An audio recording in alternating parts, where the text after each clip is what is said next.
সবাইকে নমস্কার। খুলুমখা। শারদোৎসব আমাদের জীবনের অনুষঙ্গ।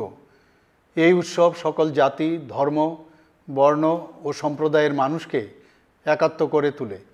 গড়ে ওঠে সম্প্রীতি, ঐক্য ও ভ্রাতৃত্ববোধ।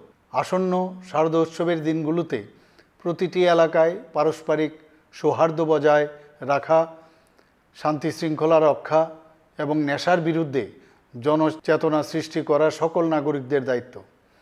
বিশেষ করে দুর্গাপূজা আয়োজক বিভিন্ন ক্লাব, সংস্থা ও সংগঠকদের বিশেষ দায়িত্বপূর্ণ ভূমিকা রয়েছে। আমাদের মনে রাখা আবশ্যক, একজনের আনন্দ যাতে অন্যজনের দুঃখের কারণ না হয়ে ওঠে। যান দুর্ঘটনা এড়াতে ট্রাফিক বিধি মেনে চলুন।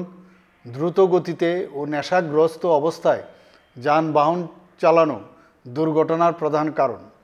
দুর্ঘটনা এড়াতে এগুলো পরিহার করা উচিত। পুজোর চাঁদা আদায়ের ক্ষেত্রে কোনো প্রকার জোর জবরদস্তি না করতে আমি ক্লাব, সংস্থা ও সার্বজনীন পুজো আয়োজকদের কাছে অনুরোধ জানাচ্ছি। চাঁদা আদায়ে কোনো প্রকার জোর জবরদস্তির অভিযোগ প্রশাসনের গোচরে এলে প্রশাসন সেক্ষেত্রে যথাযথ ব্যবস্থা নেবে। উৎসবের দিনগুলোতে রাজ্য প্রশাসন দায়িত্ব পালনে তৎপর রয়েছে। প্রয়োজনে প্রশাসনের সাথে যোগাযোগ করুন। সহায়তার জন্য আরক্ষা প্রশাসন সহ জরুরি পরিষেবার সঙ্গে যুক্ত প্রশাসনের কর্মী বন্ধুরা প্রস্তুত রয়েছেন। সকলের সহযোগিতায় শারদোৎসবের দিনগুলি আনন্দমুখর হয়ে উঠুক। সকলকে নমস্কার। যতনা খুলুমকা।